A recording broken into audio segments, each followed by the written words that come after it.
નમો અરિહંતાણમ નમો સિદ્ધાણમ નમો આયર્યાણમ નમો ઉવજ્જાયાણમ નમો લોએ સવ્વસાહૂણમ એસો પંચનમુક્કારો સવ્વપાવપણાસણો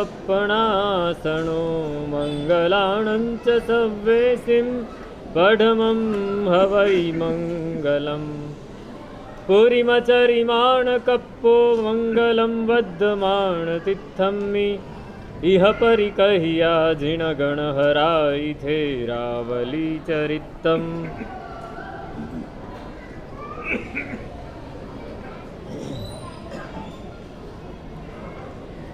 પરમાત્માની કથા ચાલી રહી છે.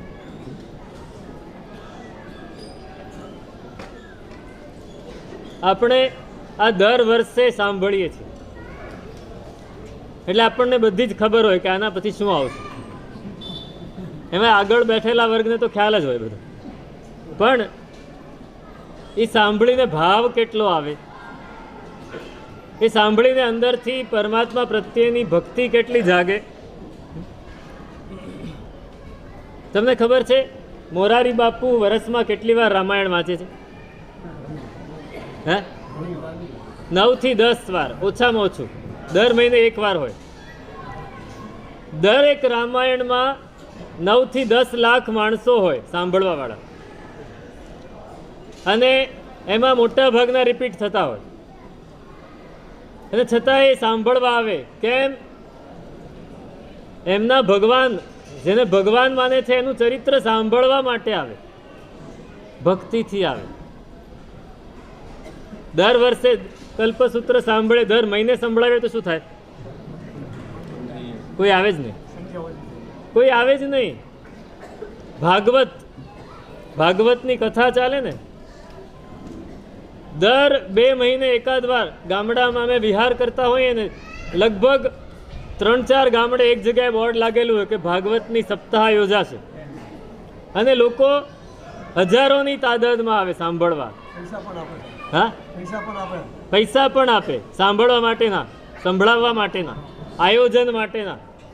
અને છતાંય જ્યારે વાત આવે કે લાલાનો જન્મ થયો તો બધા એ જ રીતે નાચે જાણે હમણાં સામે જ જન્મ્યા છે. એની લાલાની વાત આવે, શ્રી કૃષ્ણની વાત આવે, મારો વાલો પૂજ્ય મોટા, એ જ્યારે વાત કરતા તો પોતે નાચે, પોતે રડે, લોકો પણ નાચે, લોકો પણ રડે. અને આપણે અહીંયા ખૂબ આનંદ છે કે આટલા બધા બેઠા છે, બાકી આ 11 વાગે કોઈ બેઠું ન હોય. આપણી પણ આ પરમાત્માના ચરિત્રની કથા છે. પરમાત્માના ચરિત્ર સાંભળવાથી શું થાય? પરમાત્મા પ્રત્યે અનુરાગ જાગે, પરમાત્મા પ્રત્યે બહુમાન જાગે. એ બહુમાન જ જગાડવાનું છે, બીજું કાંઈ નથી કરવાનું. આપણે કોરા નથી થવું, ભીના થવું છે. પરમાત્માના ચરિત્ર સાંભળીને ભીના ભીના થવું છે. તો સ્વપ્ન લક્ષણ પાઠકો આવી ગયા છે. જો ત્રિશલા માતા અને સિદ્ધાર્થ રાજા, એ બંને ટિપિકલ માતા પિતા જ છે. ત્યાં એમને પરમાત્માના માતા પિતા તરીકે નહીં ગણો. પોતાને ત્યાં એક સંતાન આવવાની સંભાવના છે એનાથી કેટલા રાજી થઈ ગયા છે. એમને ઓલરેડી 2 તો છે જ, નંદીવર્ધન રાજા ભાઈ અને સુદર્શના બહેન.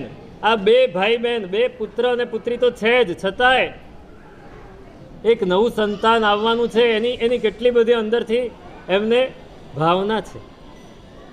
એમાં પાછા 14 સ્વપ્નો જોયા છે. એટલે પિતા અને માતા, સિદ્ધાર્થ રાજા અને ત્રિશલા ક્ષત્રિયાણી અંદરથી આમ સાંભળવા તલસે છે કે આ પુત્ર કેવો થશે, પુત્ર કેવો થશે. એક જ્યોતિષી પાસે એક પિતા પોતાના નાના પુત્રને લઈને ગયો અને જ્યોતિષીને પૂછે, સાહેબ ભેટણું ધર્યું, આ છોકરાઓનું કંઈ કંટ્રોલ કરો ને ભાઈ, આજે રવિવાર છે ને,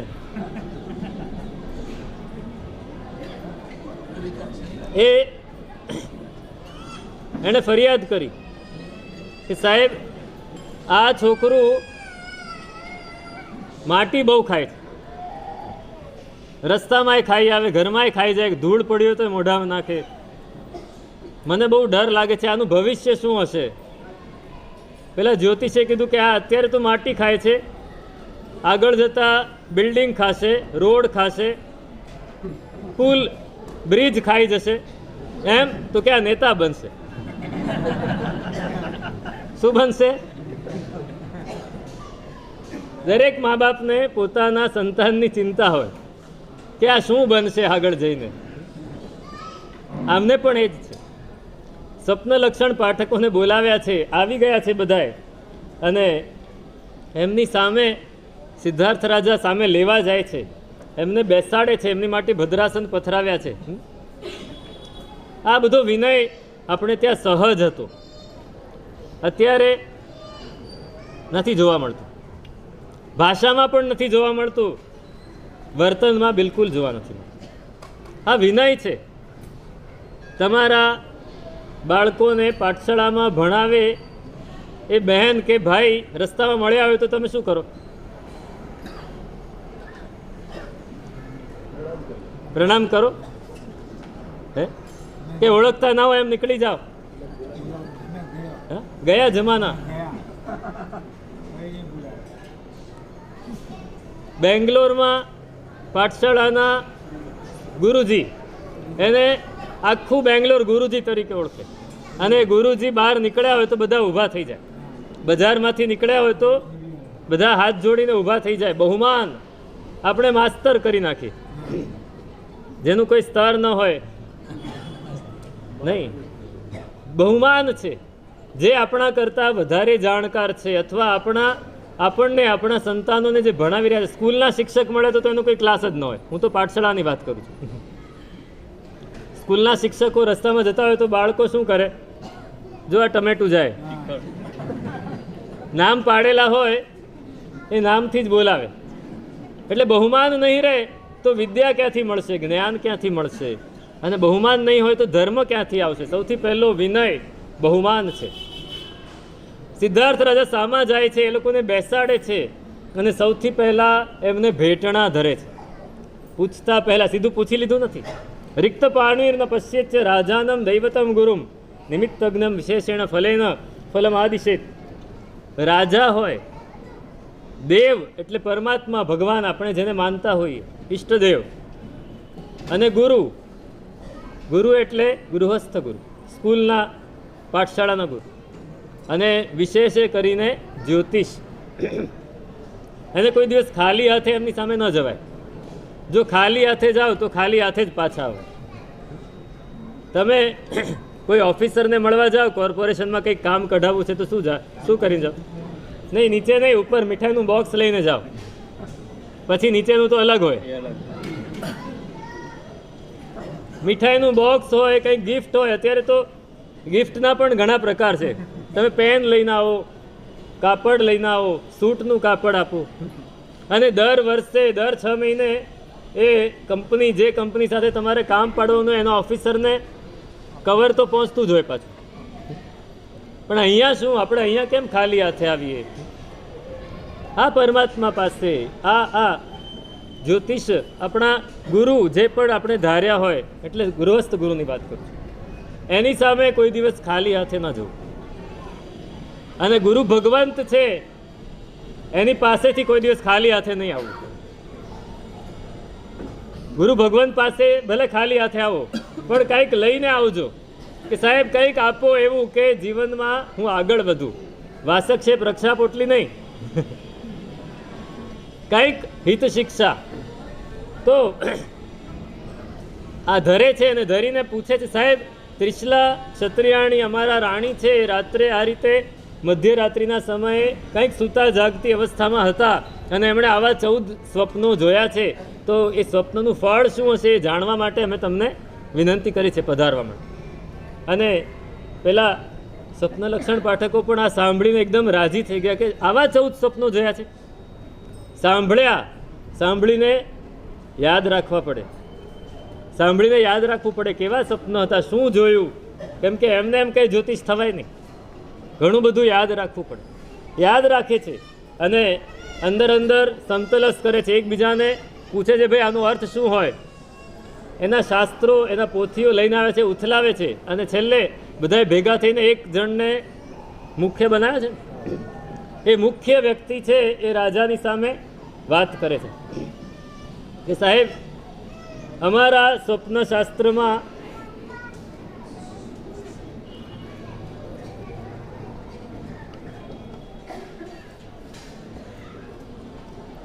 બેતાલીસ સ્વપ્નો સામાન્ય ફળવાળા અને 30 મહાસ્વપ્ન ઉત્તમ ફળવાળા છે. એની બધી વાત કરે છે. હવે સ્વપ્ન શું છે આખરે? સ્વપ્નની વાત આમાં ઘણી બધી લખી છે, આપણે બહુ વિસ્તાર નહીં કરીએ. પણ સ્વપ્ન શું છે? સામાન્ય જે આપણને સ્વપ્ન આવે છે એ આપણે આખા દિવસમાં વિચારેલા અથવા કરેલા અથવા સાંભળેલા કોઈ પણ કાર્યોને એ આપણા મગજે સંઘરી લીધા હોય.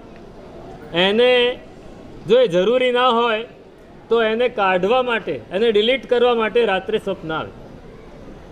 રાત્રે સ્વપ્ન આવે.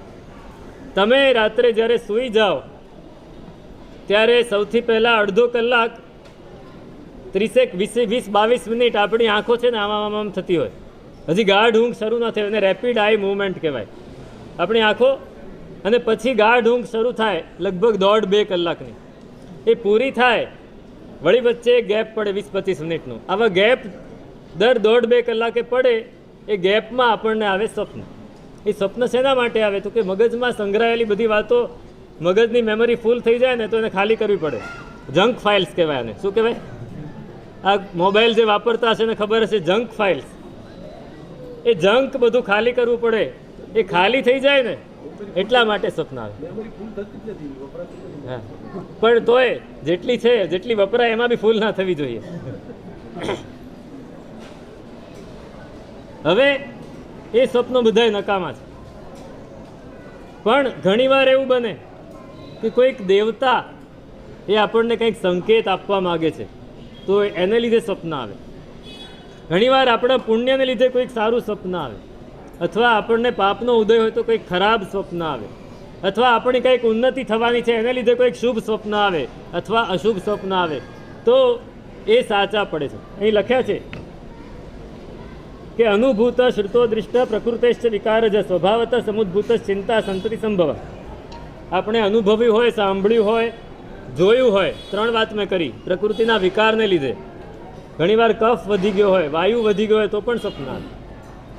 સ્વભાવથી આવે અથવા તો બહુ ચિંતા થઈ ગઈ હોય તો સ્વપ્ન આવે. આ બધાય 6 નકામા છે. દેવતાના ઉપદેશથી આવે તો એ સાચું, ધર્મના પ્રભાવથી આવે તો સાચું, અથવા પાપ વધી ગયું હોય તો સાચું. હવે આ 3 પ્રકારમાંથી રાતના 4 પ્રહર છે, એમાં પહેલા પ્રહરે સ્વપ્ન જોયું હોય તો 1 વર્ષે ફળે, બીજા પ્રહરે જોયું હોય તો 6 મહિને, ત્રીજા પ્રહરે જોયું તો 3 મહિને, ચોથા પ્રહરે જોયું તો 1 મહિને, અને છેલ્લી 2 ઘડીમાં જોયું હોય તો તરત જ 3-4 દિવસમાં, અને છેલ્લે સૂતા ઉઠતા પહેલાં જ જોયું હોય, જોઈને તરત જ ઉઠ્યા હો સવારે તો તરત જ સ્વપ્ન ફળે. એક સાથે ઘણા બધા સ્વપ્ન આવે તો નકામા છે. આધિ વ્યાધિને લીધે આવે તો નકામા. રાત્રે ઊંઘ આવતી હોય અને બીજી બાજુ નેચર્સ કોલ આવે અને આપણે એને રોકીને સૂઈ જઈએ, એને લીધે સ્વપ્ન આવે તો નકામા. હવે સ્વપ્ન આવ્યું, જે જીવ ધર્મમાં દત્તચિત્ત છે, સમ ધાતુવાળો છે, દયાવાળો છે, જીતેન્દ્રિય છે, એને જે સ્વપ્ન આવે અવશ્ય ફળે. અને સ્વપ્ન આવ્યા પછી ગમે તેને સંભળાવવું નહીં, ગમે તેને કહેવું નહીં. કુસ્વપ્ન કોઈને ના કહેવું. અને શું સ્વપ્ન આવ્યું છે તો ગુરુ ભગવંતને જઈને કહેવું. ગુરુ ભગવંત ન મળે તો કોઈક વડીલ છે જેના ઉપર આપણને શ્રદ્ધા હોય એને કહેવું, કોઈક બ્રાહ્મણ છે એને કહેવું, છેવટે ગાયના કાનમાં જઈને કહેવું. પણ ગમે તેના મોઢે કહેવાય નહીં. ગમે તેને કહીએ અને જે બોલે તો તકલીફ પડી જાય. એકવાર એક બાઈને સ્વપ્ન આવ્યું કે રાતના મેં આખું સમુદ્ર પી ગઈ, આખું સમુદ્ર હું પી ગઈ, અને હવે મૂળ શું છે કે જલ્દી પેટમાં ટકે નહીં. સમુદ્ર તો કદાચ ટકી જાય પણ વાત નહીં ટકે. એ વાત ટકે નહીં ને એટલે સવારે ઉઠતા હોય તેને થયું કે કોને કહું. બહાર નીકળીને પહેલી મળી પડોશણ તો કે અલી સાંભળ્યું તે? તો કે શું સાંભળ્યું? તું બોલ તો હું સાંભળું ને. એમ કે મને રાત્રે સપનું આવ્યું. એમ તો શું સપનું આવ્યું? કે હું આખો સમુદ્ર પી ગઈ. એમ પેલી કે પણ તારે આખો સમુદ્ર પી ગઈ, તારું પેટ ન ફાટી ગયું? અને પેટ ફાટી ગયું. ગમે તેને સ્વપ્ન સંભળાવાય. અનિષ્ટ સ્વપ્ન આવે તો પાછળ સૂઈ જઈએ તો એ સ્વપ્નનું ફળ જતું રહે. પણ સારું સ્વપ્ન આવીને આપણે સૂઈ ગયા તો એ સ્વપ્નનું ફળ પણ જતું રહે. પહેલાં અનિષ્ટ જોયું, પછી સૂઈ ગયા, અને પછી સારું સ્વપ્ન આવ્યું તો એ શુભ ફળ આપે. પણ પહેલાં શુભ સ્વપ્ન આવ્યું ને આપણે સૂઈ ગયા અને પછી અશુભ આવે તો અશુભ ફળ આપે. ઘણા બધા સ્વપ્નો કયા છે. એક સ્વપ્નની વાત કરું કે કદાચ કોઈ માણસ એવું જોઈએ કે હું સૂર્યનું કે ચંદ્રમાનું બિંબ આખું ગળી ગયો. જેમ ત્રિશલા માતાએ જોયું કે સૂર્ય ચંદ્ર બધાય અંદર ઉતર્યા મુખમાં, એમ કોઈકને ફક્ત સૂર્ય કે ચંદ્રનું જ સ્વપ્ન આવે તો એ આખા મોટા રાજ્યનો માલિક થાય. એની એક કથા છે. તમે ભરેસર બાહુબલી બોલો છો, એમાં એક શબ્દ આવે છે પજ્જુનનો મૂલદેવ. આ મૂલદેવ કોણ હતા ખબર છે? મૂલદેવની વાત કરું તમને, બહુ સરસ. એક મૂળદેવ ઉજ્જૈનીનો રાજકુમાર, ખૂબ કળા કુશળ, એટલી બધી ટેલેન્ટ એનામાં કે દરેક વસ્તુ આવડે એને. બધાની સાથે બધી જ ચર્ચા કરી શકે, કોઈ પણ કામ એ કરી શકે. જ્યોતિષ પણ આવડે ને લડતા પણ આવડે, બધું જ આવડે. રત્નશાસ્ત્ર પણ આવડે, અશ્વ પરીક્ષા પણ આવડે, બધું જ આવડે. પણ એને બે વસ્તુ, એની બે આદત ખરાબ. એક આદત આપણે કહીએ ખરાબ, એની માટે સારી હતી. એક આદત એવી કે એ દાન બહુ આપે. જે પણ એની પાસે એના પિતા એને આપે, કોઈ પણ એને ભેટ આપે એ દાનમાં આપી દે, કોઈ દિવસ પોતાની પાસે રાખે નહીં. આ એક આદત. અને બીજી આદત એ જુગાર રમે. જુગાર રમવાની આદત એની. હવે જુગારમાં ઘણું બધું ક્યારેક હારી જાય અને દાનમાં ઘણું બધું આપી દે. એકવાર એના પિતાએ બહુ જ ખુશ થઈને એને એક સરસ હાર આપ્યો અને એ હાર લઈને નીકળ્યો અને બહાર કંઈક મળ્યો, મને કંઈક આપો, તો આપી દીધો. પિતાને ખબર પડી એટલે બોલાવ્યો, એને ઠપકો આપ્યો કે આ શું કરે છે? તું જુગારમાં ઘણું ઉડાડે, હું કાંઈ કહેતો નથી, પણ આ દાનમાં આટલું બધું કેમ આપી દે છે? દાન ભલભલા કુબેરના ભંડાર પણ ખાલી થઈ જાય જો એને રોજ ખાલી કરતા રહીએ. આ નહીં ચાલે મારા ઘરમાં, હવેથી આ બધું નહીં ચાલે. હવે માણસ યુવાન હોય અને એને થોડું સમાન હોય તો એ શું કરે? એને સહન ના થયું, પિતા આવું કહે છે, આટલું રાજ્યનું ભરેલું છે છતાંય મને આમ કહે છે, નથી રહેવું મારે. રાજ્ય છોડીને નીકળી પડ્યો. બેનના તટ જઈ રહ્યો છે. ક્યાં? બેનના તટ જઈ રહ્યો છે. રસ્તામાં એક બ્રાહ્મણ મળ્યો, જંગલ આવ્યું. જંગલમાં જઈ રહ્યો છે, એકલો છે, કાંઈ નથી, ખાવા પીવાનું પણ કાંઈ નથી એની પાસે, અને એકલો જઈ રહ્યો છે. રસ્તામાં એક બ્રાહ્મણ મળ્યો બીજો, ને એની પાસે મોટી પોટલી હતી. બંને જણા વાતો કરતા કરતા નીકળ્યા. બ્રાહ્મણે પોતાની પોટલી કાઢી, સમય થયો બપોરે એટલે, એમાં સત્તુ હતા. પાણી નાખ્યું, ભેગું કરીને એનો લાડવો બનાવ્યો ને ખાઈ ગયો. આને એમ કે મને આપશે, પણ ઓલો કંઈ બોલ્યો નહીં. સવાર સાંજ બે ટાઈમ, બીજે દિવસે સવાર સાંજ બે ટાઈમ, ત્રીજે દિવસે સવાર સાંજ બે ટાઈમ, 3 દિવસ ચલાય એટલું મોટું લાંબુ જંગલ. પેલો આને કંઈ આપે નહીં, આ પાણી પીને પોતાનું કામ પતાવે. 3 દિવસ પૂરા થયા, નગર આવ્યું, રસ્તો બદલાયો. પેલો પોતાના રસ્તે, આના રસ્તે. મૂલદેવ મૂળે ખૂબ દાની, દયાળુ. પેલા બ્રાહ્મણને કે જો ભાઈ, તે મને 3 દિવસ સથવારો આપ્યો, રસ્તામાં ખાવાનું નથી આપ્યું એમ નથી કહેતો, શું કહે છે? પોઝિટિવ સથવારો આપ્યો. તું કોઈ દિવસ એવું સાંભળે કે મૂળદેવ રાજા બન્યો છે તો આવજે, તને સારી વસ્તુ મળશે, ઇનામ આપીશ. પેલો જતો રહ્યો. હવે મૂળદેવ 3 દિવસના ઉપવાસ છે, કંઈ ખાધું નથી, રસ્તામાં પાણી પીધું છે ફક્ત. પહેલું એક ગામ આવ્યું, પછી શહેર આવે છે.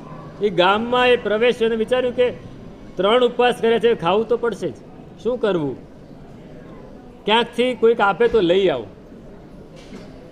ભૂખની પાસે સ્વમાનને પણ મૂકી દેવું પડે. ગયો ગામમાં લેવા માટે. કોઈએ એને કંઈક ખાવા માટે આપ્યું. જોયું કે અતિથિ આવે છે, બોલાવ્યા પોતાના ઘરમાં, એને કીધું આ લઈ જાઓ તમે. એ લઈને બહાર આવ્યો. પણ હવે જો માણસને દાનની આદત છે ને, મને મળ્યું છે, હું એકલો નહીં ખાઉં, કોઈને આપીને ખાઈશ. એ વિચારે છે કોને આપું, અને બરાબર ભાગ્યશાળીને ભૂત પણ રડે. એને જોયું તો દૂરથી એક મુનિરાજ નીકળ્યા અને એ જ રસ્તે આવી રહ્યા હતા. એને જોયા મુનિરાજ છે, એમને પૂછી જવું, એમને જો ખપ હોય તો આપી દો, વરાવી દો. હું ગુરુ ભગવાન પધારે, સાહેબ કંઈક ખપ હોય તો મને કહો. ગુરુ ભગવાનને પારણું હતું એ જ દિવસે, માસક સમણનું. ધર્મલાભ કહીને પાત્રું ખોલ્યું, જેટલું મળ્યું હતું એટલું બધું વરાવી દીધું. દાન પોતાને માટે નહીં રાખ્યું, પોતાને માટે નહીં રાખ્યું, આપી દીધું. ભગવંત ધર્મલાભ આપીને જતા રહે. હવે જુઓ, આ વસ્તુ બની, ત્યાંની વન દેવતા જે હતી એણે જોયું કે આ પોતે 3 દિવસ ભૂખ્યો છે, છતાંય બીજાને આપવાની પહેલાં વિચારે છે.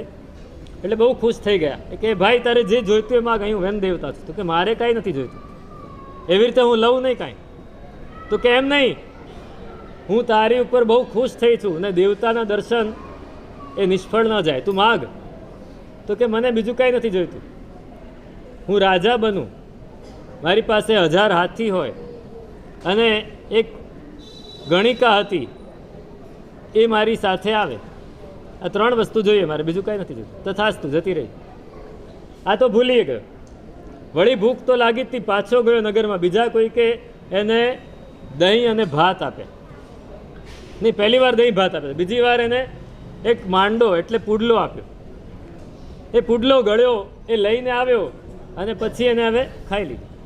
એ ખાઈ લીધો પછી એ સૂઈ ગયો.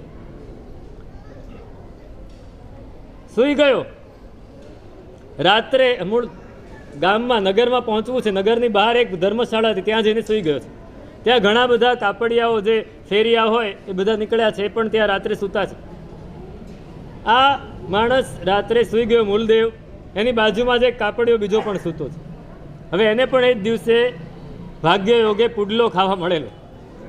એ બંને જણા સૂઈ ગયા છે. રાત્રે બંનેને સ્વપ્ન આવ્યું. પેલાને સ્વપ્ન આવ્યું મૂળદેવને કે હું આખું ચંદ્રમાનું બિંબ ગળી ગયો છું. ચંદ્રમાનું બિંબ ગળી ગયું. એ ઉઠી ગયો તરત જ. બીજી બાજુ પેલા કાપડિયાને પણ સ્વપ્ન આવ્યું કે હું ચંદ્રમાનું બિંબ ગળી ગયો છું. એ પણ ઉઠી ગયો. બંને ઉઠ્યા. ધર્મનું જે સ્મરણ કરવાનું એ કર્યું. થોડી વારમાં પ્રભાત થયું, બધા ઉઠે છે. પહેલાંથી રહેવાયું નહીં. છીછરો માણસ હોય ને, નાનો માણસ, એનાથી રહેવાય નહીં. પોતાના બાજુવાળા ફેરિયાને કહે, અરે આજે તો મને બહુ સરસ સ્વપ્ન આવ્યું. તો કે શું સ્વપ્ન આવ્યું? તો કે ચંદ્રમાનું આખું બિંબ હું ગળી ગયો. મૂલદેવ ચોકન્નો થઈ ગયો કે આને સ્વપ્ન આવ્યું, મને બી આવ્યું. પેલો કે એમ નક્કી આજે તને બહુ સરસ મોટી ઘેબર જેવી મીઠાઈ ખાવા મળશે, એમ રાજી રાજી થઈ ગયું.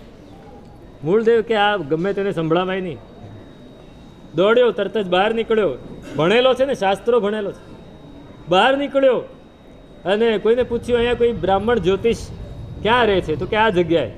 પહોંચ્યો. રસ્તામાં એક જગ્યાએ બગીચામાં ફૂલ ઉગ્યા હતા. બીજું કાંઈ એની પાસે હતું નહીં. ફૂલ લીધા હાથમાં, ખાલી હાથે જવાય. જ્યોતિષ પાસે પહોંચ્યો, એને ફૂલ ધર્યા. બોલો ભાઈ શું છે? એ પણ માણસને ઓળખી જાય. તો કે મારે એક આપને પ્રશ્ન પૂછવો છે. તો પૂછો ને ભાઈ. તો કે રાત્રે મને એક સ્વપ્ન આવ્યું હતું. શેનું સ્વપ્ન આવ્યું? તો કે આવું સ્વપ્ન આવ્યું, રાત્રે હું ચંદ્રમાં આકાશમાંથી મારા મુખમાં આવે ને હું ગળી ગયો. એટલે પેલા બ્રાહ્મણ અને એની મુખરેખા જોઈ રહ્યા હતા. ઊભા થઈ ગયા એકદમ. તમે બેસો, હમણાં આવું છું. અંદર ગયા ઘરમાં. ઘરમાંથી પોતાની કન્યાનો હાથ પકડીને મને બહાર લઈ આવ્યા અને પહેલાં કે આની સાથે લગ્ન કરો, પછી જવાબ આપો એમ. અરે પણ તમે મને ઓળખતા નથી, હું કોણ છું, મારું કુળ કયું છે.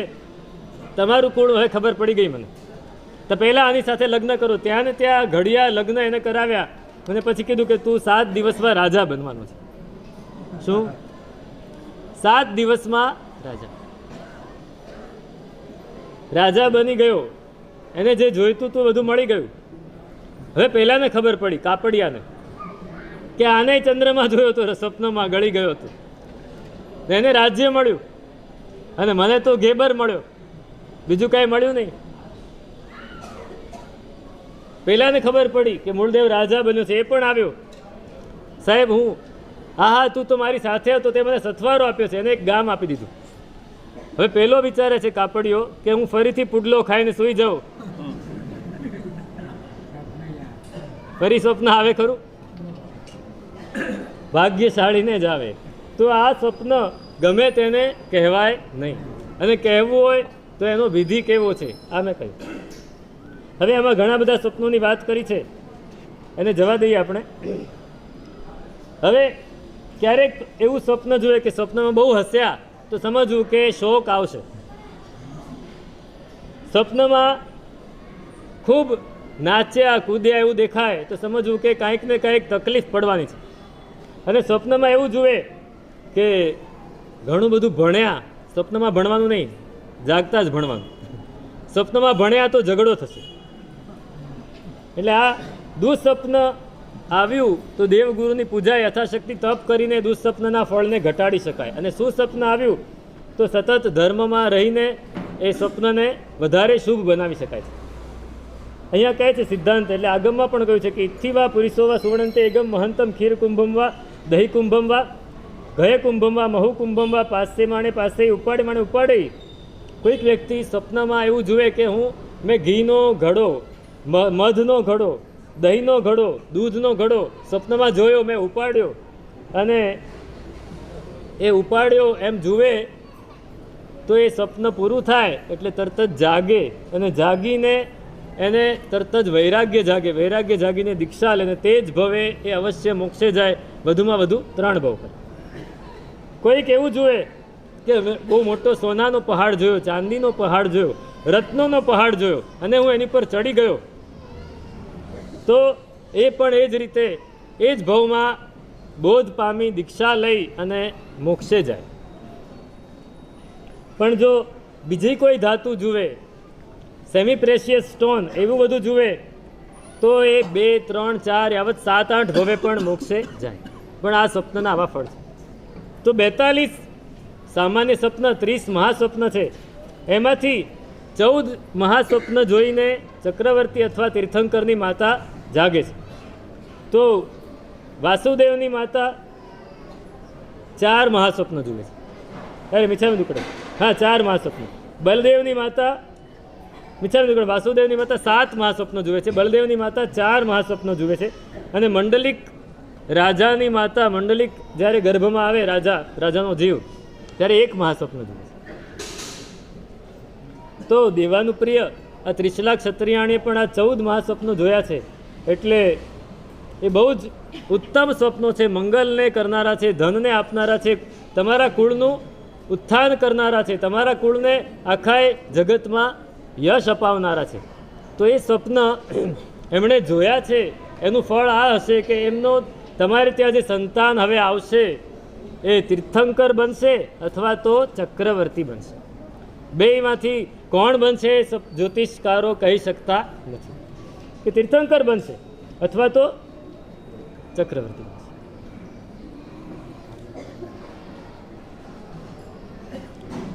ચક્રવર્તી તો બંને બનવાના છે. પહેલા 6 ખંડ ભરત ક્ષેત્રના ચક્રવર્તી બનશે, અને આ ધમ્મવર ચાઉરંત ચક્રવર્તી 4 પ્રકારનો ધર્મ જ્યાં છે એવા ધર્મના ચક્રવર્તી બનશે. એટલે ત્રિશલા ક્ષત્રિયાણે જે સ્વપ્નો જોયા છે ખૂબ ઉદાર છે, ખૂબ ઉત્તમ છે.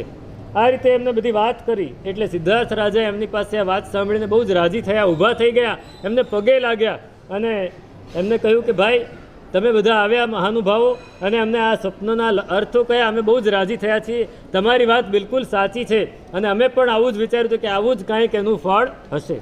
એમ કરીને એમને ખૂબ પહેલાં તો ભેટના આપ્યા હતા, હવે શું આપે છે?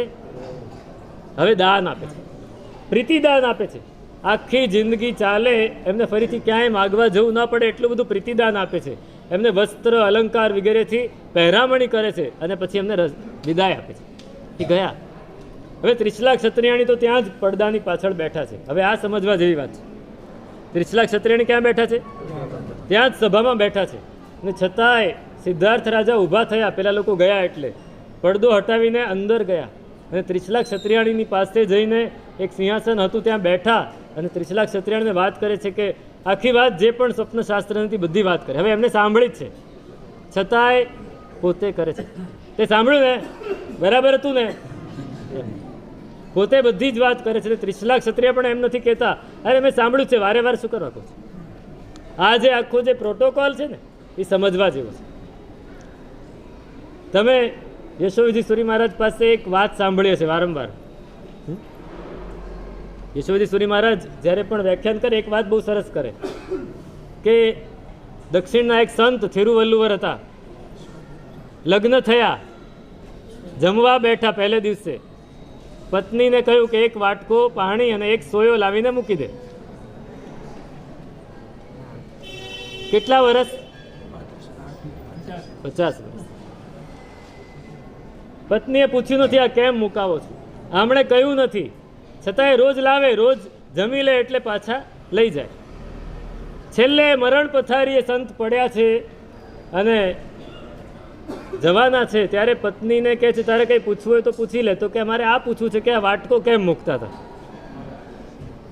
તો કે એઠું એક દાણો મોઢામાં વાપરતા વાપરતા કે તું પીરસતા પીરસતા કોઈક દાણો નીચે પડી જાય, નીચે પડે, ગાર માટીવાળા ઘર હતા તો માટીવાળો થાય, એને ફેંકાય નહીં એટલે શું કરવાનું? સોયથી ઉપાડીને પાણીમાં નાખવાનો અને પછી ખાઈ જાય.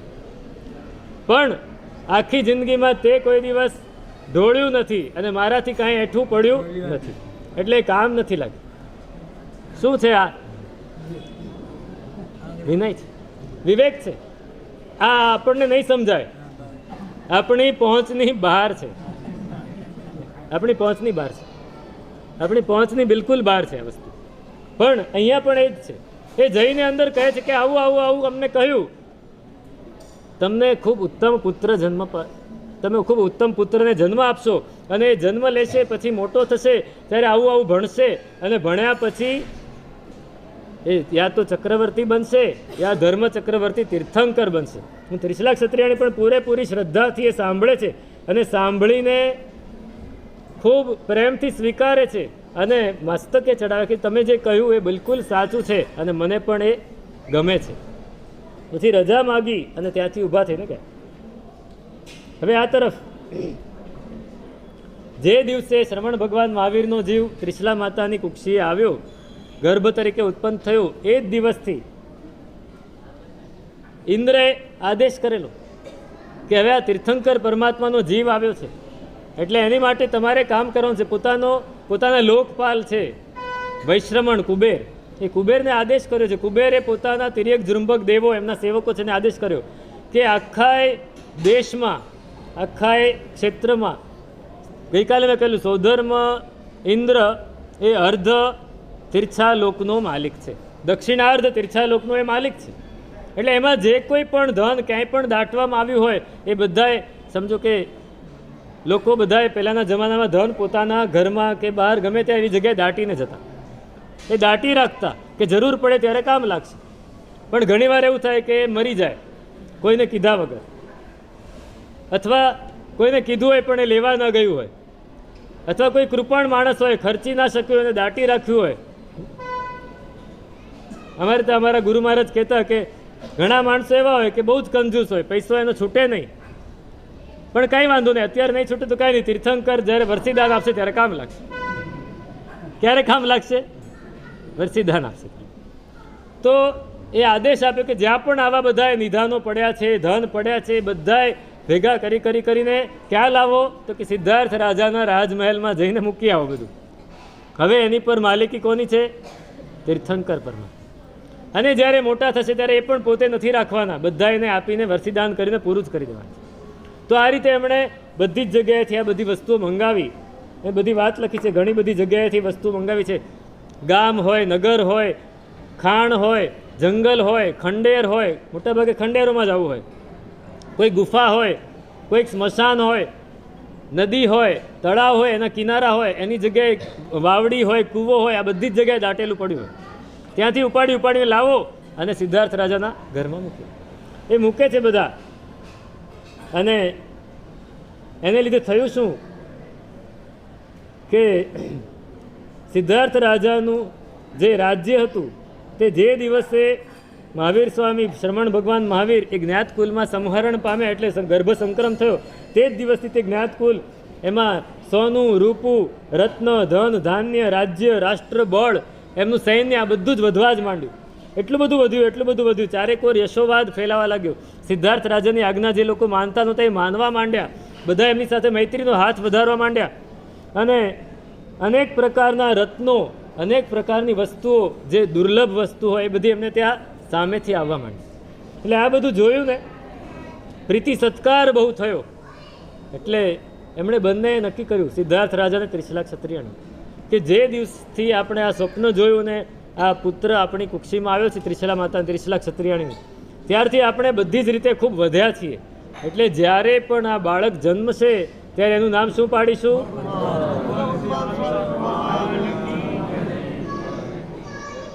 વર્ધમાન નામ પાડીશું. એની રાશિ જે પણ હોય, પણ નામ શું પાડીશું? વર્ધમાન. હવે આ તો થયું. આ તરફ ગર્ભ ધીમે ધીમે વધે છે. 3 મહિના થયા હશે એમ તો, જ્યારથી આવ્યા છે ત્યારથી 3 જ્ઞાનથી યુક્ત છે. પણ એ 2-2.5 મહિના થાય, 3 મહિના થાય પછી માતાને ખ્યાલ આવવા માંડે કે અંદર હવે હલનચલન થઈ રહ્યું છે. તો શ્રમણ ભગવાન મહાવીરનો જીવ છે આ. હંમેશા બીજાનું વિચારે એ ભગવાન, બીજાનું વિચારે એ ભગવાન.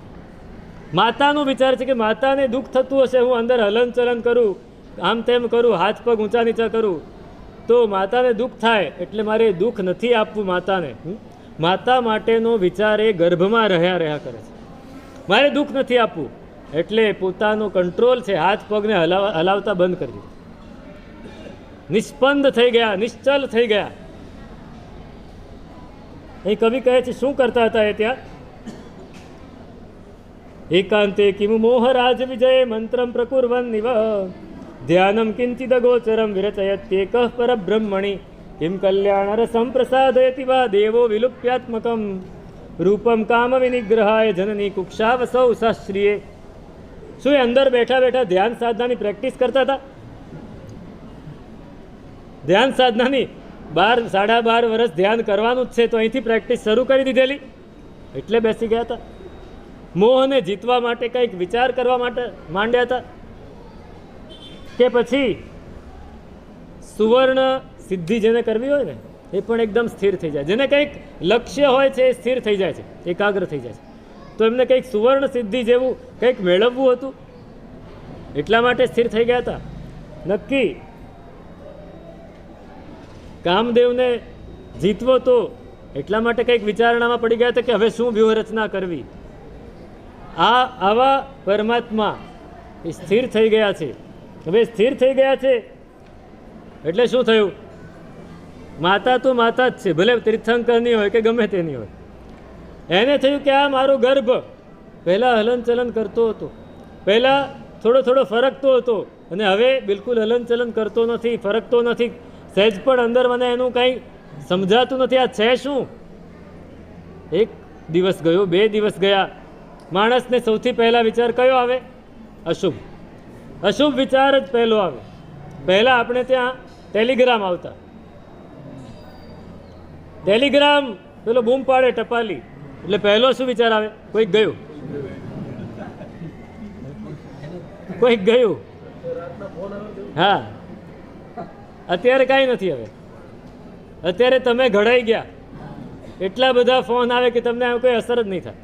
પણ પહેલાં ટેલિગ્રામ આવે એટલે પહેલાં તરત જ પેલા ઘરના મોભી હોય ઘરવાળાને કહે કે પાણી મૂક, આ નાવાના સમાચાર આવે લાગે છે. એમ માતા છે માતાને પુત્ર પ્રત્યે, પોતાના સંતાન પ્રત્યે જે લાગણી હોય ને, અશુભ જ વિચારે, શું મારો ગર્ભ, મારો સંતાન એ ગળી ગયું હશે, ગર્ભપાત થઈ ગયો હશે, એ મરી ગયું હશે, કોઈકે એને હરણ કરી લીધું હશે, અને આમ પહેલાં એ હલનચલન કરતું હતું ને હવે નથી કરતું. એ બાળક શું હશે? એ ચિંતાના સાગરમાં ડૂબી ગયા, શોક આમ માથે હાથ દઈને બેસી ગયા છે અને વિચારે છે, ખરેખર જો આવું સાચું હશે તો હું નિર્ભાગ્ય લોકોમાં સૌથી પહેલો નંબર મારો હશે. નિષ્પુણ્યક જીવાના અવધિ, પુણ્યરહિત જીવોની અવધિ, એની મર્યાદા, એનું છેડો એ મારામાં જ આવશે.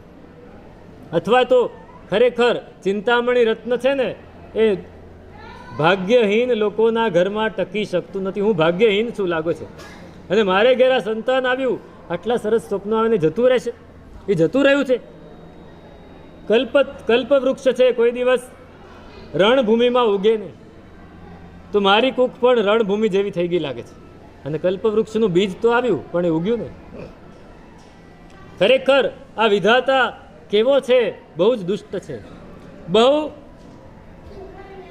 અભિમાની છે, સતત વક્ર છે. આપણે કંઈક વિચારીએ અને એ કંઈક કરે છે. હું તો એવું વિચારતી હતી કે આ બાળક આવશે, હું એને ઉછેરીશ, હું એને મોટો કરીશ, હું એને લાડ કરીશ, અને અત્યારે તો આ બાળક હવે હલતો પણ નથી. શું થશે? મને આંખો આપી જોવા માટે કે આ જુઓ, અને હજી હું જોવા જાઉં ત્યાં તો ખેંચી લીધું. મને જમવા માટે થાળ ભરીને આપ્યો અને હું જમવા જાઉં ત્યાં થાળ છીનવી લીધો. મેં ભવાંતરમાં કોઈક પાપ કર્યું હશે, નક્કી પાપ કર્યું હશે. શું હતું? શું પાપ કર્યું હશે? શું દુષ્કૃત કર્યું હશે? આવા 14 સ્વપ્નોથી સૂચિત, ત્રણેય જગતને પૂજ્ય એવા તીર્થંકરનો જીવ મારે ત્યાં આવવાનો છે એવું જ્યોતિષો કહી ગયા, અને હવે કાંઈ છે નહીં. ખરેખર આ સંસાર અસાર છે. જ્યારે દુઃખ આવે ત્યારે વૈરાગી જાગે, દુઃખ આવે ત્યારે જ જાગે. સ્વાર્થ આપણો હણાય ને ત્યારે આપણને વૈરાગી જાગે. જ્યાં સુધી આપણો સ્વાર્થ એને સહેજ પણ હાનિ નથી પહોંચતી ત્યાં સુધી આપણે રાજા. પણ જેવો સ્વાર્થ આપણો એને સહેજ હાનિ પહોંચી, સહેજ ઘસાયું, એટલે આપણે એના વિરોધી બની જવાના. સામે કોઈ પણ હોય, પછી આપણા એકદમ અંગતમાં અંગત સ્વજન હોય ને, એના પણ આપણે વિરોધી બની જઈશું જો આપણો સ્વાર્થ સધાય તો, સ્વાર્થ હનાય તો. આપણને પ્રેમ કોની ઉપર? આપણે એમ વિચારે કે મને આની પર બહુ જ પ્રેમ છે. હકીકતમાં આપણને એની પર કોઈ પ્રેમ નથી, આપણી જાત ઉપર જ છે. આપણી જાત ઉપર પ્રેમ છે. કેમ? એ જ્યાં સુધી આપણા સ્વપ્ન પૂરા કરે, આપણી ઈચ્છાઓ પૂરી કરે, ત્યાં સુધી જ પ્રેમ. જે દિવસે એમ કે ના આ નહીં થાય, તમે જે કહો છો એ બરાબર નથી, ગયું. એ પ્રેમ પેલા તડકામાં હળદર મૂકો ને ઉડી જાય ને, કપૂર મૂકો ને એમ ઉડી જાય. એટલે કહે છે કે ખરેખર આ સંસાર અસાર છે, આ વિષયો બધા નકામા છે, અને મારે હવે આ સંસારમાં રહેવું જ નથી. વૈરાગ્ય આવી ગયું તેટલી વારમાં. તો માતા તો માતા જ છે, સામાન્ય સ્ત્રી જ છે. હજી એ માતા સમજ્યા નથી, અથવા તો મેં કંઈક એવું કર્યું હશે દુષ્કાર્ય જેને લીધે આવું થયું છે. પશુ પંખી મનુષ્યોના જે બચ્ચા હતા એને મેં એની માતાઓથી વિયોજ્યા હશે, વિયોગ કરાવ્યો હશે. પેલું થયું હતું ને, રૂકમિણીએ શું કર્યું હતું? કૃષ્ણની પટ્ટરાણી રૂકમિણીએ મોરના ઈંડાને હાથમાં લઈ લીધા. હવે એના હાથમાં મહેંદી હળતો લાગેલો, એનો રંગ પેલા ઈંડાને લાગી ગયો. પેલી ઢેલ એના ઈંડાને કોઈ, આ પંખી કેવા હોય, તમારા ઘરમાં માળો બનાવ્યો છે પંખીએ અને એમાં ઈંડા મૂક્યા છે, એને જો તમે એકવાર અડી લો ને તો પછી એ ઈંડાને સેવશે નહીં, એ ઈંડું નકામું થઈ જશે, અડાય નહીં આપણાથી. કેમ કે આપણા હાથની ગંધ એને ખ્યાલ આવી જાય કે મને એમ જ લાગે કે આ મારું ઈંડું નથી. પેલી ઢેલે 16 ઘડી સુધી એ ઈંડાને સેવ્યા નહીં. પછી વરસાદ આવ્યો, એ રંગ ધોવાઈ ગયો, ત્યારે એને ખ્યાલ આવ્યો કે તો મારા ઈંડા છે. 16 ઘડીના કેટલા વર્ષ થયા? 16 વર્ષ. એણે આવું કર્યું, મારે પણ એવું જ હશે. મારું બાળક જતું રહ્યું. વાછરડા અને પાડા પેલા પશુઓ રાખતા ને, ગાય ને ભેંસ, તો એના વાછરડા અને પાડા હોય ને એને દૂધ પીવા ન દે. દૂધ પહેલાં પોતે લઈ લે, આ જે ભરવાડો છે ને પહેલાં પોતે દૂધ લઈ લે, એને પીવા ન દે. જો વાછરડી ગાય હોય કે પાડી હોય તો પીવા દે, પણ વાછરડો ને પાડો હોય તો ના પીવા દે. એ મોટો થાય પહેલાં એને કાં તો કતલખાને મૂકી આવે ને કાં તો પાંજરાપોળમાં મૂકી આવે. તો મેં એવું કર્યું હશે, માળા પાડી નાખ્યા હશે, કુકડા કૂતરા વગેરેના બચ્ચાને એના માતાથી વિયોગ કરાવ્યો હશે. આવું બધું વિચારે છે. અથવા તો શું મેં ભવાંતરમાં શીલનું ખંડન કર્યું હશે, એને પણ આવું થાય. એ લખે છે, કુરંડ રંડત્તણ દુબ્ભ ગાયમ વંજત્ત નિંદુ વિસકંદ ગાયમ લહંતી જમ્માંતર ભગ્ગશીલા નાવુણ કુજ્જા દઢશીલ ભાવ. જેણે ભવાંતરમાં પોતાના શીલનું ખંડન કર્યું હોય, વ્યભિચાર કર્યો હોય, એને શું થાય? તો કે વિધવાપણું આવે. સૌથી પહેલાં વિધવાપણું. વંધ્યા, એને પુત્ર જન્મે નહીં, સંતાન જન્મે નહીં, વાંઝિયાપણું. નિંદુ, નિંદુ એટલે શું? જન્મે તો ખરો પુત્ર કે સંતાન, પણ જન્મતા વેત મરી જાય. વિષકન્યા બને. વિષકન્યા ખબર છે ને, મેં વાત કરેલી એકવાર, ચાણક્યની વાત. વિષકન્યા બને. જેમણે જન્માંતરમાં શીલને ખંડન કર્યું એને આવો ફળ મળે. એટલે નક્કી મેં આવું કંઈક કર્યું હશે, આવું વિચારે છે. અને વિચારીને એકદમ શોક સાગરમાં આંખમાંથી આંસુની ધાર જાય છે, મોઢું પડી ગયું છે, મ્લાન થઈ ગયા છે. તો એમની સખીઓ બધી આવી અને જોઈ કે અરે ક્ષત્રિયાણી શું થયું તમને? કેમ આવા શોકમાં ડૂબી ગયા છો? કેમ રડો છો? તો તમારા ગર્ભને તો સારું છે ને? અને જોર જોરથી ધ્રુસકે ધ્રુસકે રડી પડે. કોઈ આવીને આપણા દુઃખની વાત કરે તો આપણે એની સામે હળવું હૈયું ખાલી કરી દઈએ. રડવા માંડ્યા. અરે મારા ગર્ભને સારું હોત તો મારે બીજી શું ચિંતા હોત? ગર્ભને જ સારું નથી. ખરેખર મને બધું જ મળ્યું પણ જતું રહ્યું. ગરુએ અણોર પારે રયણ નિહાણે સાયરે પત્તો છિદ્દ ઘડો ને ભરી જ જઈ તાકીમ દોષો જલ નહીં. પણ એ મારા ભાગ્યનો દોષ છે, બીજા કોઈનો દોષ નથી. મોટો સમુદ્ર સામે લહેરાતો હોય, સરસ નદી વહેતી હોય અને ઘડો લઈને પાણી ભરવા જાય પણ ઘડાને તળિયું જ ન હોય તો એ કોનો દોષ? એ સમુદ્રનો દોષ, નદીનો દોષ કે ઘડાનો પોતાનો દોષ? પત્તે વસંત માસે રિદ્ધિમ પાવંતી શૈલ વર્ણરાઈ જમ્ન કરી રે પત્તમ તાકીમ દોષો વસંતસ્સ. વસંત ઋતુ આવી ગઈ હોય અને બધી જ વનરાજી ખીલી ઉઠી હોય, લીલીછમ થઈ ગઈ હોય, પણ પેલો જવાસો છે સુકાય તો એમાં વસંતનો કોઈ દોષ નથી. ઉત્તુંગો સરળ તરુ બહુ ફલ ફલભારેણ નમીય સબ્બંગો કુજ્જો ફલમ ન પાવઈ તાકીમ દોષો તરુ વરસ. મોટું સરસ વૃક્ષ હોય, એની પર ફળ બરાબર લચી પડ્યા હોય, પણ પેલો ઠીંગણો માણસ છે એ ફળ તોડી ના શકે તો કોનો દોષ? એમ વિચારે છે. સરસ પ્રકાશ થઈ ગયો હોય, સૂર્ય ઉગી ગયો હોય, સવારે સૂર્યોદય થઈ ગયો હોય, પણ ઘુવડ જોઈ ન શકે તો કોનો દોષ? સૂર્યનો દોષ નહીં. ખરેખર મારો જ દોષ છે, મારા ભાગ્યનો દોષ છે. હવે મારે જીવવું નથી, મારે મરણ એ જ શરણ છે. આમ કરે છે. આમ શોક કરવા માંડ્યા એટલે સખીઓ બધી એ પણ રડવા માંડી. એક રડે એટલે બધાય રડે, બધાય રડે. વૃદ્ધજનો બધા આવી ગયા, વૃદ્ધ સ્ત્રીઓ આવી ગઈ. શાંતિ કર્મ, તુષ્ટિ કર્મ, કોઈ એની નજર ઉતારે છે, કોઈ કામ કરે છે, કોઈ તેમ કરે છે. રાજાને ખબર પડી, એમણે જ્યોતિષીને બોલાવ્યા. આ શું થયું? નાટક, ગીત, વાજિંત્ર જે બધું વાગી રહ્યું તો બધું શાંત થઈ ગયું અને રાજા પણ શોકથી આકુળ થઈ ગયું. હવે આ બધું બંધ થયું ને, પેલા અવાજો ચાલતા હતા ત્યારે ભગવાન તો પોતાના ધ્યાનમાં હતા, પોતાના ધ્યાનમાં હતા. એમને ત્યારે ખ્યાલ આવ્યો કે આ બધું બંધ કેમ થઈ ગયું? ફરી અવધિ જ્ઞાનનો ઉપયોગ મૂક્યો. અરે રે, આ તો કંસાર કરવા જતાં થૂલું થઈ ગયું. કરવો તો કંસાર પણ થૂલી બની ગઈ. શું કરવું?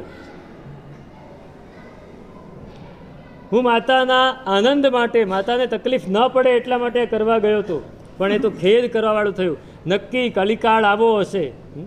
વિચારે છે કે કલિકાળ આવો જ હશે. આ કલિકાળનું લક્ષણ છે કે કોઈનું સારું કરવા જઈએ તો એને ગમે નહીં. અત્યારે કોઈનું સારું કરવા જાવ તો ગમે ના ગમે. તું કેમ પંચાયત કરે છે? યાર મૂકને, હું મારી રીતે ફોડી લઈશ. જે થવાનું થાય, તમારે વચ્ચે આવવું. આ પાંચમા આરાનો આ જ દોષ છે કે ગુણ કરવા જાવ તો એ દોષ રૂપે પરિણામ. જેમ નાળિયેરનું પાણી છે ને, બહુ જ સારું. તમને ખબર છે નાળિયેરનું પાણી બહુ સારું, લોહીની ગરજ સારે. બીજા વિશ્વયુદ્ધમાં એટલા બધા સૈનિકો ઘવાયેલા કે એમને બ્લડ ચડાવવું પડે એવું હતું, બ્લડ મળતું નહોતું. શું કર્યું? નાળિયેર લઈને એમાં સોય લગાડી નાળિયેરના પાણી ચડાવ્યા એ લોકો બ્લડની જગ્યાએ. એટલે નાળિયેરનું પાણી બહુ સારું. એ જ રીતે કપૂર પણ બહુ સારું, પણ બેને ભેગા કરો તો ઝેર થઈ જાય. નાળિયેરના પાણીમાં કપૂર નાખો તો ઝેર થઈ જાય, બે નકામા થઈ જાય. એમ આ પાંચમા આરામાં ગુણ કરવા જાવ તો એ દોષ રૂપે પરિણામ. એટલે તરત જ હવે મારે હલનચલન કરવું પડશે. હલનચલન કર્યું, હાથ પગ થોડા હલાવ્યા એટલે માતાને ખ્યાલ આવ્યો કે આ તો હલે છે. અરે રે રે રે, ઊભા રહો, કોઈ શોક ન કરશો, કોઈ રડશો નહીં.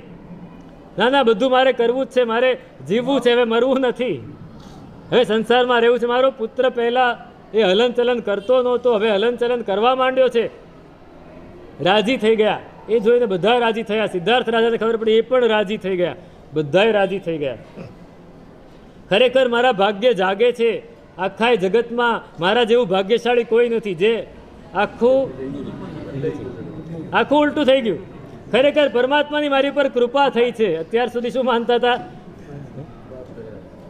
જીન ધર્મ કલ્પવૃક્ષ છે, આખી જિંદગી મેં આરાધના કરી, હવે ફળ્યો છે. આમ તેમ બધી વાતો ચાલવા માંડી અને આનંદ જ થઈ ગયો.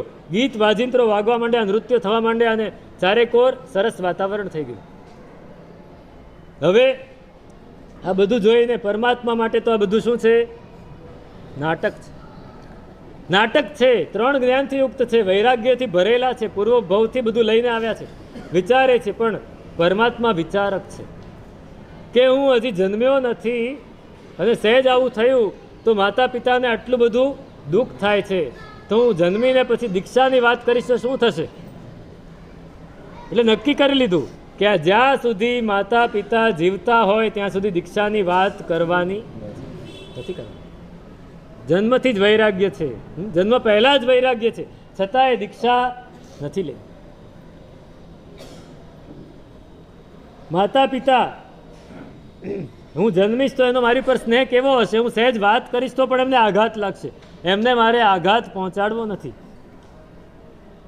બાળકો, પુત્ર, એને માતા પિતા પ્રત્યે કયા પુત્રને કેવો સ્નેહ હોય એની વાત કરે છે કે આ સ્તન્યપાના જનની પશુનામ, આ દાર લાભાચ નરાધમાનામ, આ ગેહ કૃત્યાચ વિમધ્યમાનામ, આ જીવિતા તીર્થમિવોત્તમાન.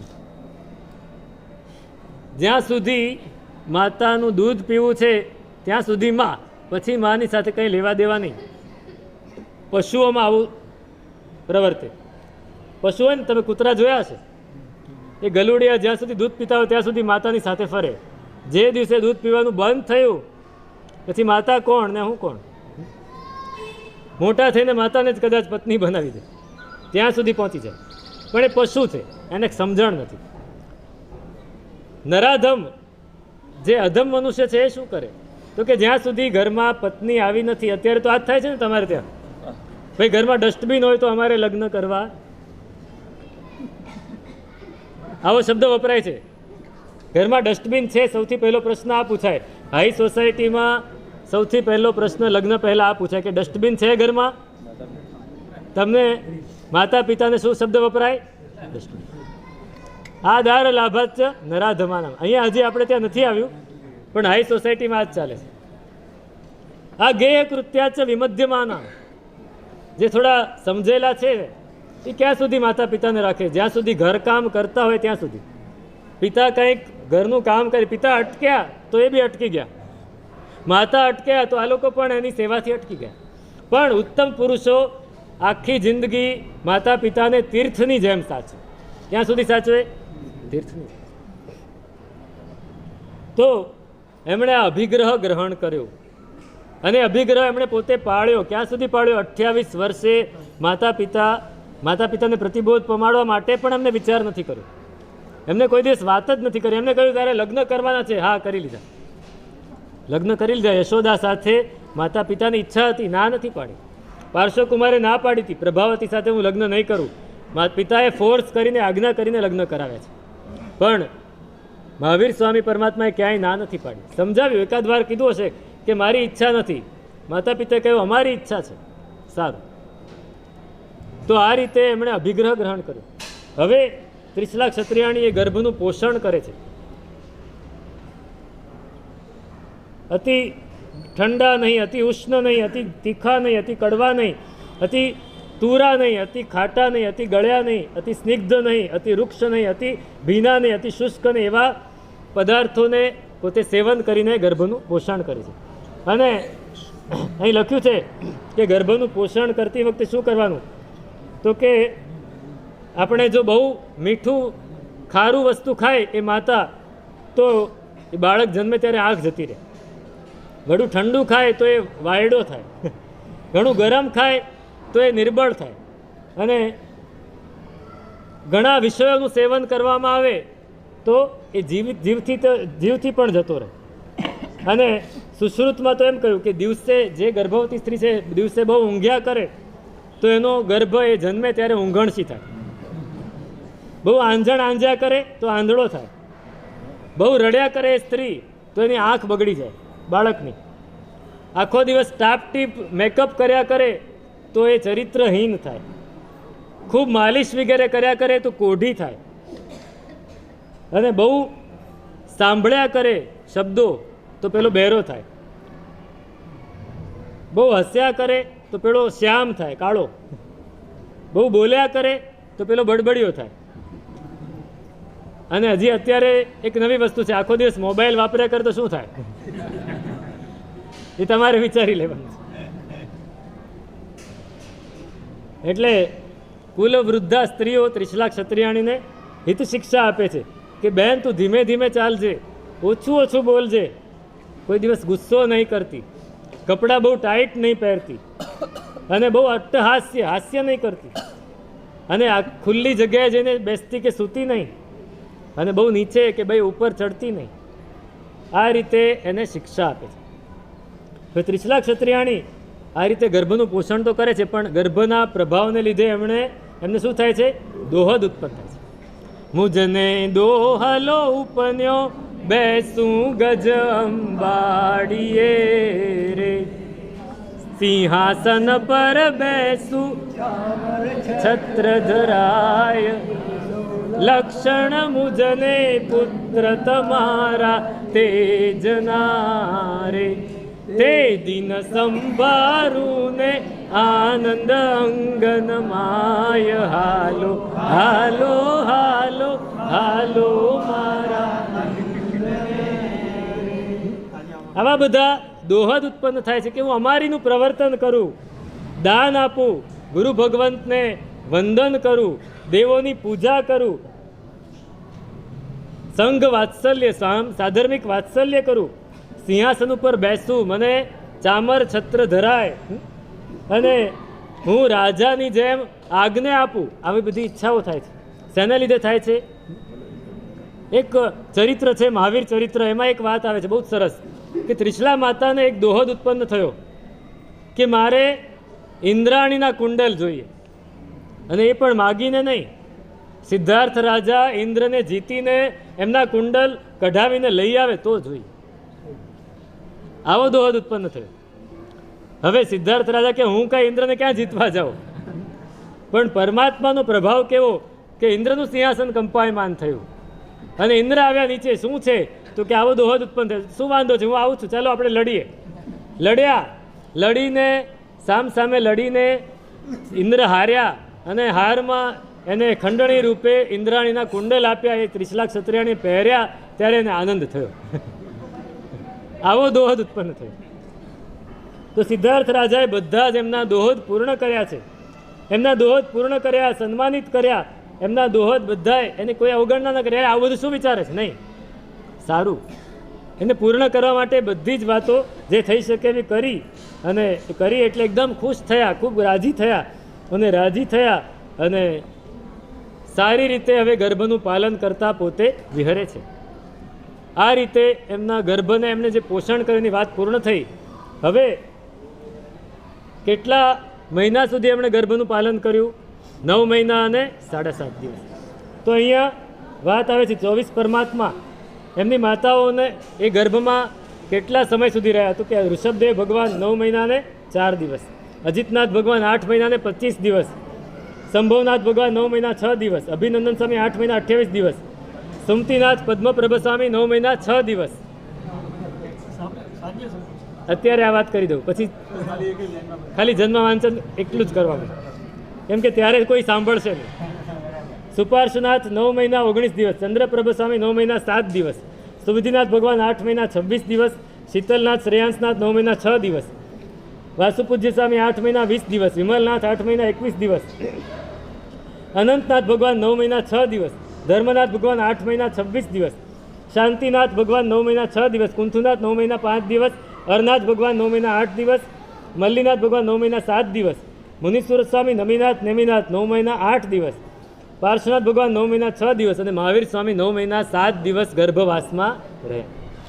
તો આ રીતે આ ગર્ભની વાત પૂરી થઈ. જન્મ વાંચન આપણે બપોરે કરીશું. તેનું શું સ્વરૂપ છે? અગ્રે અધિકાર પુરીમચરિમાણ કપ્પો મંગલમ વર્ધમાણ તિથમ્મી ઇહ પરિકહિયા જીણગણ હરાઈ થેરાવલી ચરિત્તમ.